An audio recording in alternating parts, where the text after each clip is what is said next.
ஃபார்மில் வந்து user name எனக்கு தெரியும், பாஸ்வேர்ட் தெரியாது. அப்போ அந்த டைம் வந்து என்கிட்ட ஒரு வேர்ட் லிஸ்ட் இருக்குது. இப்போ நம்ம SSH பண்ணோம் இல்லையா ஐஃபோனை ஹேக் பண்ணுறதுக்கு, அந்த மாதிரி ஒரு வேர்ட் லிஸ்ட்டில் மல்டிபிள் பாஸ்வேர்ட்ஸ் இருந்ததுன்னா அதை லோட் பண்ணி நம்ம ஹேக் பண்ணுறது தான் ப்ரூட் ஃபோர்சிங் அட்டாக் வந்து நம்ம சொல்லுவோம். ஓகேவா.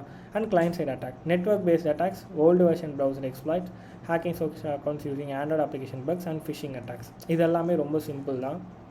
இப்போது நெட்வொர்க் பேஸ்டு அட்டாக்ஸ் வந்து பார்ப்போம். நெட்வொர்க் பேஸ்ட் அட்டாக்ஸில் வந்து நான் ஆல்ரெடி சொன்ன மாதிரி நீங்கள் யூஸ் பண்ணுற கனெக்ஷன்ஸ் நெட்வொர்க்கில் HTTP அண்ட் HTTPS சொல்லுவாங்க. இப்போ நம்ம சோஷியல் மீடியா எல்லாமே வந்து TCPயில் HTTP ப்ரோட்டோக்காலில் தான் ரன் ஆகுது, HTTPS. ஓகேவா.